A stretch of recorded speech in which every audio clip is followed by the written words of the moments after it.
Hello guys, welcome back to my channel, Wayne Lakuturang IFW. By the way guys, meron naman akong topic na i-share sa inyo. Ito guys ay katanungan ng isang aking subscriber. Pwede ba daw umuwi na kahit hindi pa tapos ang kontrata? 2 years kasi guys ang kontrata sa Singapore. Okay. Pwede bang mag-terminate ang isang kasambahay? Pwede bang mag-terminate ang isang kasambahay sa Singapore guys? Okay guys, babasahin ko muna. Yung babasahin ko sa inyo guys ay isang guidelines ng employer. Kumbaga ito guys ay legal. Kumbaga galing talaga to sa MOM. Okay guys? Para maunawaan nyo. Tapos, ita-translate ko rin. Babasahin ko siya in English tapos ita-translate ko siya babasahin ko rin siya into Tagalog guys. Okay? And then, kapag sa mga nagtatanong din pala guys kung nasaan na ako, kung nasa Singapore rin ba ako o wala na guys, meron akong link sa baba ng video ko na to sa disclaimer. Pakiclick na lang yan, malalaman niya kung nasaan na ako guys, kung nasa Singapore pa ba ako o wala na. And then pa-subscribe na rin dun guys sa channel ko na yun, sa pangalawa kong channel. But anyway guys, bago pa tayo mawala or kung saan basahin ko muna to guys. Okay, kung pwede bang mag-terminate ang isang kasambahay kahit hindi pa tapos ang kontrata. Okay guys, basahin ko sa inyo para klaro, para meron kayong idea. Legit to guys, legit. Okay, basahin ko muna in English ha. Can domestic helper terminate contract? All employees, whether local or foreign, including your foreign domestic worker, can terminate the employment contract at any time as long as they serve the required notice stated in the contract or make payment in lieu of notice. This is to maintain flexibility for both the employer and the foreign domestic worker. Okay guys, so basahin ko na into Tagalog. Maaari bang wakasan ng kasambahay ang kontrata?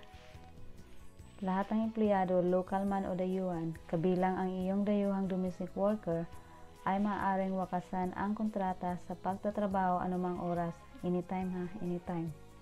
Anumang oras. Hanggat ibibigay nila ang kinakailangang paunawa na nakasaad sa kanilang kontrata o magbabayad bilang kapalit ng paunawa. Ito ay para mapanatili ang flexibility para sa employer at sa foreign domestic worker. Okay guys, di ba guys, meron kayong kontrata. Kung hawak nyo yung kontrata nyo or kung hindi nyo hawak yung kontrata nyo, hingin nyo sa employer nyo kasi kayo dapat ang hawak nun. Ngayon titingnan nyo dun kung ano yung nakalagay dun sa kontrata nyo. Kung kasi ang pagkakaalam ko kasi guys, kapag sa Singapore, yung sa akin nung nandyan pa ako,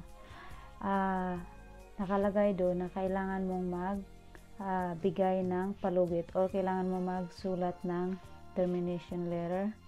Tapos ilalagay mo doon 1 month, kailangan mo magbigay ng termination letter for 1 month guys bago ka umalis para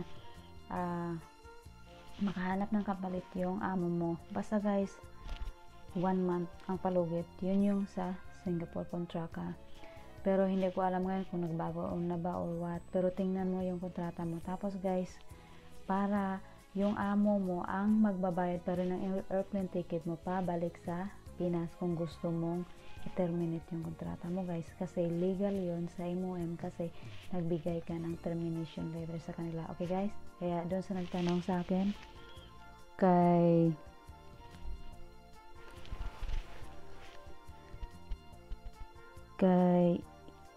Eric Ibarra, pwede siya mag-terminate ang kontrata niya. Yun nga lang, kailangan niya ipaalam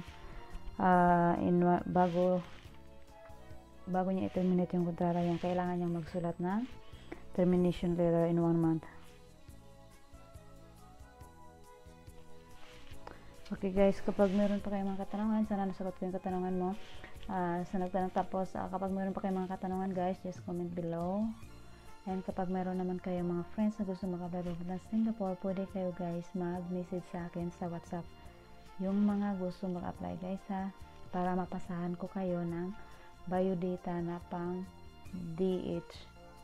Tapos guys, kapag meron naman kayong mga tanong, please comment below na lang sa video or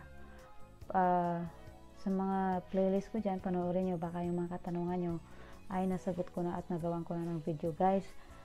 Kasi kung may-message niyo ako sa WhatsApp tapos tatanong lang naman kayo, tapos kung hindi ko kayo agad nasagot kasi busy ako, mas maganda na yung magtanong kayo sa baba guys, sa video ko na ginagawa guys, para magawan ko kayo para manotice ko kayo agad, at saka para magawan ko kayo magawan ko ng sagot yung mga katanungan nyo, gagawan ko ng video guys. Okay, yan lang muna sa ngayon, and then kapag hindi ka pa pala nakapag-subscribe sa channel ko, pa-subscribe naman, tapos pa-click na rin ng bell notification para kapag nag-upload ako, ma-update ka kapag meron ka mga katanungan, baka masasagot, hindi lang baka, sasagutin ko yung mga katanungan nyo.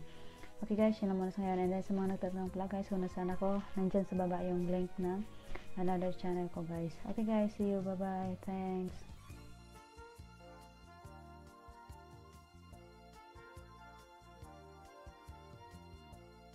Kakaiba talaga ang Singapore, no? Ibang klase yung Singapore ibang klase talaga sila guys mag-decoration or mag-landscape sa airport nila. Yan.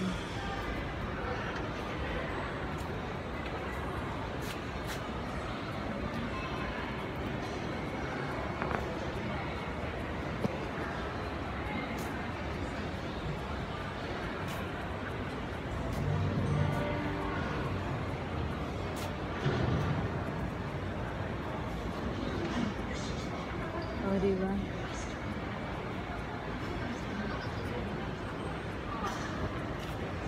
Okay, pasok tayo. Yan, lalaki. Wow, it's real. Oh, it looks real, but it's not real. Fake lang pala siya guys. Ito yung real. There's another movie again na pinapalabas ngayon guys. Kaya ang maganda dito sa Singapore, kung mag-stop over ka ng Singapore,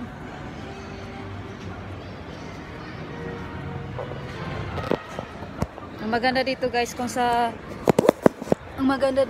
kung sa Singapore ka mag-stop over, maganda dito kasi meron talaga kayong place na pwedeng tambayan, upuan, at saka mag-i-enjoy pa kayo. Kasi bakit? Ba't kayo mag-i-enjoy pati? Kasi pwede kayong manood ng movie habang nag-aantay ng flights nyo. Another flight nyo, di ba? Ibang klase lang din ako, no? As in, umupo dito. Sa ganda ba naman dito, oh? Sinong hindi maengganyo dito umupo, di ba? Ganyan lang ang life. Ayan. Okay guys, kukunan ko siya uli ha, para yung clear na pagkakuha. Bisa dito.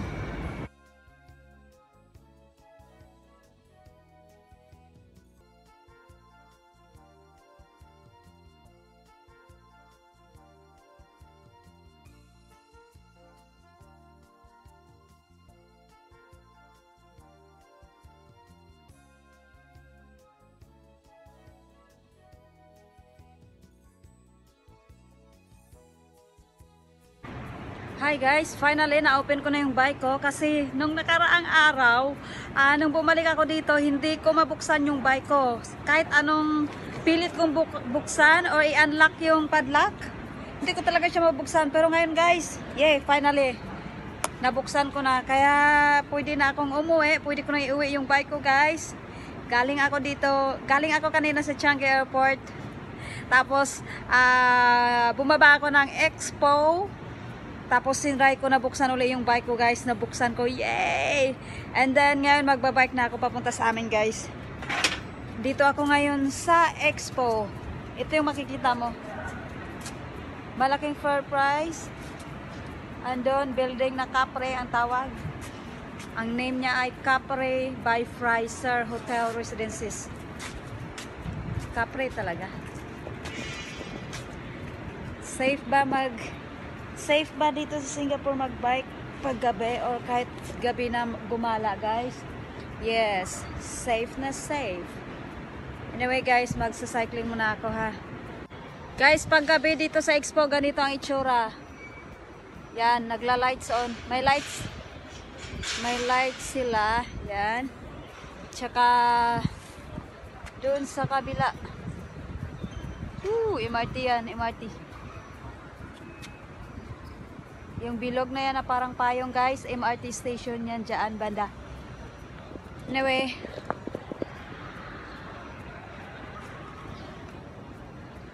Gura na ako guys ha. See you sa next kong vlog.